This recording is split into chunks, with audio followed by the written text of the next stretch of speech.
ಕೋಲಾರದಲ್ಲಿ ರಸ್ತೆ ಕಾಮಗಾರಿಯ ವಿಚಾರಕ್ಕೆ ಎರಡು ಗುಂಪುಗಳ ನಡುವೆ ಗಲಾಟೆ ಆಗಿದೆ. ಕೋಲಾರದ ಶ್ರೀನಿವಾಸಪುರ ತಾಲೂಕಿನ ಲಕ್ಷ್ಮೀಪುರದಲ್ಲಾಗಿರುವಂತಹ ಘಟನೆ ಇದು. ರಸ್ತೆ ಕಾಮಗಾರಿ ಮಾಡಲಾಗ್ತಾ ಇತ್ತು.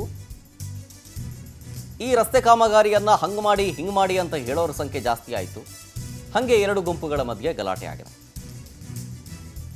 ಲಕ್ಷ್ಮೀಪುರ ಗ್ರಾಮದಲ್ಲಿ ಸಿಮೆಂಟ್ ರಸ್ತೆ ಮಾಡ್ತಾ ಇದ್ರು. ಆ ವಿಚಾರ ಸಂಬಂಧ ಫೈಟ್ ಆಗಿದೆ. ಒಂದು ಗುಂಪು ಏನು ಒತ್ತಾಯ ಮಾಡ್ತು ಅಂದರೆ ಸರ್ವೆ ಮಾಡಿಬಿಟ್ಟು ಸಿಮೆಂಟ್ ಹಾಕಿ ಅಂತ ಒಂದು ಗುಂಪು ಒತ್ತಾಯ ಮಾಡ್ತಾ ಇತ್ತು. ಸರ್ವೆ ಮಾಡಬೇಕು, ಮಾಡೋ ತನಕ ನಾವು ಬಿಡಲ್ಲ ಅಂಥೇಳಿ ಅಶ್ವತ್ಥಮ್ಮ ಮತ್ತು ಕೃಷ್ಣಪ್ಪ ಅವರು ಅಡ್ಡಿ ಮಾಡಿದ್ರಂತೆ. ಮತ್ತೊಂದು ಗುಂಪು ಅಶ್ವತ್ಥಮ್ಮ ಮತ್ತು ಮಗಳ ಮೇಲೆ ಹಲ್ಲೆ ಮಾಡಿದರಂತೆ. ಮಂಜುನಾಥ್, ವರಲಕ್ಷ್ಮಿ, ಮೋನಿಕಾ, ಕದಿರಮ್ಮ ಇವರ ವಿರುದ್ಧ ದೂರು ಕೂಡ ಕೇಳಿ ಬರ್ತಾ ಇದೆ. ಗಲಾಟೆ ಸಂಬಂಧ ಎರಡೂ ಗುಂಪುಗಳಿಂದ ದೂರು ಪ್ರತಿದೂರು ದಾಖಲಾಗಿದೆ. ರಾಯಲ್ಪಾಡು ಪೊಲೀಸ್ ಠಾಣಾ ವ್ಯಾಪ್ತಿಯಲ್ಲಿ ನಡೆದಿರುವಂಥ ಘಟನೆಗಿದು. ಒಂದು ಗುಂಪು ಹೇಳ್ತಾ ಇದೆ, ಮೊದಲು ಸರ್ವೆ ಮಾಡಿ ಸಾರ್, ಸರ್ವೆ ಮಾಡಿಬಿಟ್ಟು ಆಮೇಲೆ ನೀವು ರೋಡ್ ಮಾಡಿ ಸಿಮೆಂಟ್ ಹಾಕಿ ಅಂತ. ಅಶ್ವತ್ಥಮ್ಮ ಮತ್ತು ಕೃಷ್ಣಪ್ಪ ಅವರಿಬ್ಬರು ಅಡ್ಡಿಪಡಿಸಿದ್ರು. ಸರ್ವೆ ಮಾಡಿಬಿಟ್ಟೆ ನೀವು ಸಿಮೆಂಟ್ ಹಾಕಬೇಕು, ಇಲ್ಲಾಂದ್ರೆ ಮಾಡಕ್ ಬಿಡಲ್ಲ ನಾವು.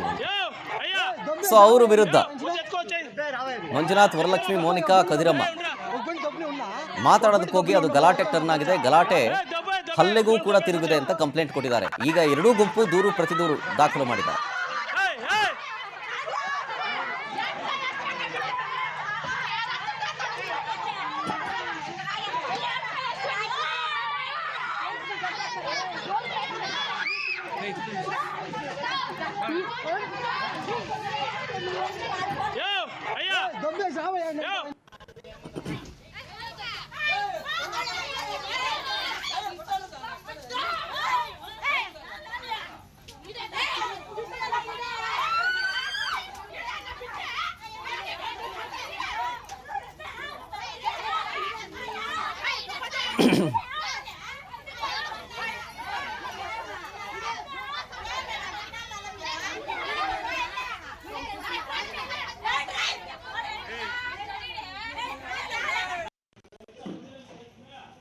Hey,